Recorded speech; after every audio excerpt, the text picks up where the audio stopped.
Hamilton, followed by Alec Rowley. I'd like to begin by congratulating everyone who took part in the Commonwealth Games, especially those from across Scotland, and particularly a big shout out to those who represented the borders.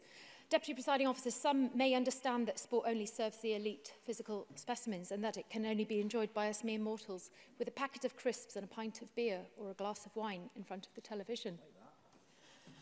How wrong those people are. Sport is for all and can be enjoyed by all. It unites us all, be it country, region, constituency, town or village. We can all get behind those sporting heroes, professional and amateur, and dig deep for our teams. Sport is so much more than sport itself. As a netball coach, I experienced that firsthand. It was not only netball I taught, it was the values that came with it. Teamwork, discipline, responsibility, respect, to name but a few. Through netball and other sports, these can be taught to young girls and boys. Those who read the local papers in the Scottish Borders will see that I recently participated in women's rugby training in Kelso. Women spoke of the barriers they'd overcome to play rugby, but the very fact that they'd come together as a team now speaks volumes of how far they have actually got. I was pleased to see that women's rugby made its Commonwealth debut this year, and women are defying gender stereotypes in sport. They're proving that women can play rugby, that rugby isn't just for men. That in itself is a legacy created by women of determination. I want to see financial commitment to match that ambition. It's a while back now, but in 2013 and 14, help was given to upgrade the team-changing facilities at Kelso Rugby Club from the Sports Facility Fund. This type of investment makes sport accessible, and the more accessible we make it, the better the outcome. Since the Glasgow Commonwealth Games, the Borders has received investment in sports facilities, including 35,000 in community hubs. The Legacy Active Places Fund saw 357,000 invested across 7 facilities projects in the Borders through the Legacy 2014 Active Places Fund. And with partner contributions, the total invested in these projects was just short of 900,000.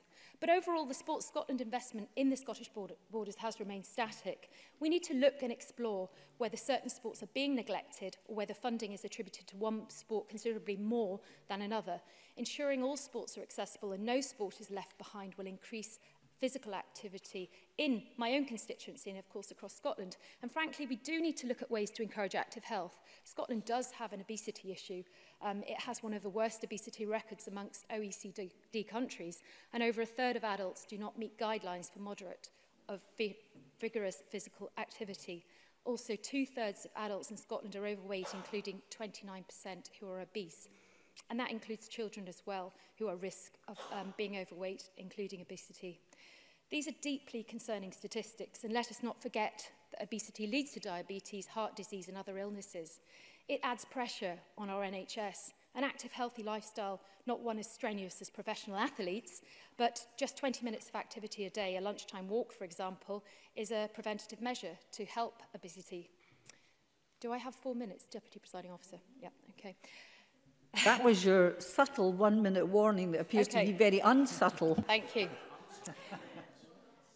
It's the preventative measures that will help reduce obesity and encourage a lifestyle that make one's own quality of life better and also reduce the pressure on the NHS. A win-win for all. And that is a legacy. And that's what I'd like to see us working more towards. To finish, Deputy Presiding Officer, I would like to reiterate my congratulations to Scotland's Commonwealth athletes and those 14 incredibly inspiring young people from the Scottish Borders. Sport teaches core values, and that in itself is a lesson we should not forget. Thank you very much. I call